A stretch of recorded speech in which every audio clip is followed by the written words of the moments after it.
باہر محلے سے لوگ آتے ہیں نماز پڑھنے اور تم بھی پڑھ رہے ہوتے ہو، تمہاری اور ان کی نماز میں ایک رتی کا فرق نہیں ہوتا۔ تمہاری نماز سے یہ نہیں پتہ چلتا کہ یہ اہل علم ہیں جو نماز پڑھ رہے ہیں۔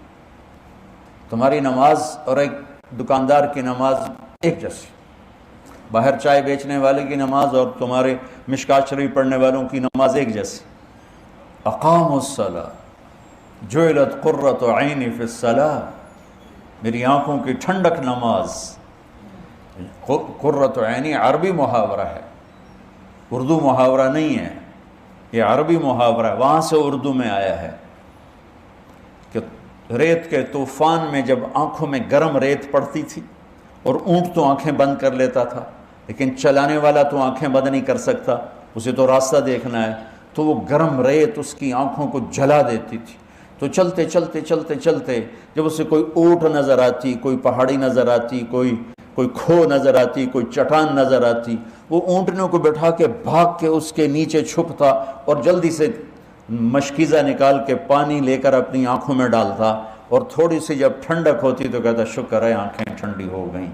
اس بدو سے سمجھو کہ نماز کی ٹھنڈک میرا نبی کیا کہہ رہا ہے۔ ہم کیا سمجھ، ہم نے تو اے سی والی مسجد میں نماز پڑھنی، ہمیں کیا خبر کہ آنکھوں کی، میری آنکھوں کی ٹھنڈک نماز۔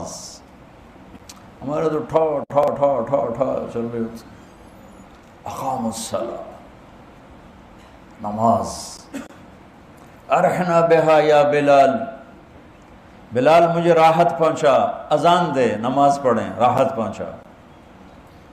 مولانا سعید خان صاحب رحمۃ اللہ علیہ سے کئی دفعہ سنا کہ مولانا الیاس صاحب رحمۃ اللہ علیہ کے ساتھ سفر میں چل چل چل، میوات پہاڑی علاقہ ہے، ہماری ٹانگوں میں سلاخیں پڑ جاتی ہیں اور ہم تھک کے چور ہو جاتے، اور جب ہم مسجد پہنچتے تو جاتے ہی گر کے سو جاتے، اور مولانا الیاس صاحب وضو کر کے نماز میں کھڑے ہو جاتے اور فرماتے تم سو کے آرام لیتے ہو، میں نماز پڑھ کے آرام لیتا ہوں۔ اور میں نے مولانا سعید خان صاحب رحمۃ اللہ علیہ کو خود دیکھا، ان کی وفات سے ایک ہفتہ پہلے وہ غشی میں تھے، اذان ہوئی تو ان کے نواسے نے کان میں کہا الصلاۃ، تو آنکھیں کھول دیں، اٹھ کے بیٹھے، ٹوائلٹ ان کو لے گئے، وضو کیا، میں ساتھ تھا، ویل چیئر پر لے کر ہم مسجد میں آئے، ویل چیئر سے کھڑے ہوئے، اور جب نماز کی ہوئی نا اللہ اکبر، تو میری آنکھوں نے دیکھا وہ یوں ہوئے ایسے، اور اللہ اکبر، 4 رکعت عصر ساری پڑھی، اور اس سلام پھرتے ہی پھر یوں ہوئے، اور جب آ کے لٹایا پھر بے ہوش ہو گئے۔ نماز ایسے پڑھی جیسے ایک نوجوان پڑھتا ہے، اس سے پہلے بھی بے ہوش، اس کے بعد بھی بے ہوش۔ جعلت قرۃ عینی فی الصلاۃ، یہ نماز بنانی پڑتی ہے، پڑھنے سے نماز نہیں بنتی، بنانے سے نماز بنتی ہے۔ اور میں اللہ کے سامنے کھڑا ہوں، یہ ہے اقامت صلاۃ، اور میری اور میرے رب کی گفتگو ہے جو کہ جعلت الصلاۃ بینی و بین عبدی، کہ نماز میرے اور میرے بندے کے درمیان مکالمہ ہے، میرا بندہ مجھ سے مناجات کرتا ہے، مجھ سے باتیں کرتا ہے۔ حضرت علی کا فرمان ہے جب میرا دل کرتا ہے میں اللہ سے بات کروں، میں نماز پڑھتا ہوں، اور جب میرا دل کرتا ہے اللہ مجھ سے بات کرے تو میں قرآن پڑھتا ہوں۔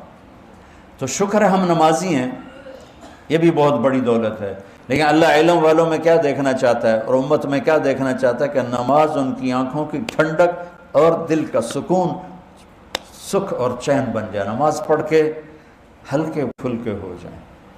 یہ نماز بنانے سے، نماز کیسے بنتی ہے؟ پہلے باہر محنت کرنی پڑتی ہے، وہ کیا؟ آنکھ غلط نہ دیکھے۔ نماز بنانی ہے تو اس پر پردہ، اس پر پہرا بیٹھاؤ، اور کانوں پہ پہرا بیٹھاؤ، اور زبان پہ پہرا بیٹھاؤ۔ زبان غلط نہ بولے کہ غلط بول دماغ کو منتشر کر دیتا ہے، آنکھ غلط نہ دیکھے، غلط نظر دماغ کو منتشر کر دیتی ہے، کان غلط نہ سنیں، غلط بول دماغ کو منتشر کر دیتے ہیں۔ جب تینوں چیزیں آزاد ہوں گی اور اللہ اکبر کہے گا، جسم یہاں ہوگا اور روح پتہ نہیں کتنے دھکے کھاندی ہوگی، اور جب ان تینوں پر پہرا بٹھا دے گا تو جب اللہ اکبر کہے گا تو جسم بھی ہوگا، روح بھی ہوگی۔ اقام الصلاۃ، وَأَنفَقُوا مِمَّا رَزَقْنَاهُمْ سِرًّا وَعَلَانِيَةً، اور جو کھل کے خرچ کرتے ہیں، چھپ کے خرچ کرتے ہیں جو ہم نے انہیں دیا ہے۔ معافی کے ساتھ مولوی سخی نہیں ہوتے،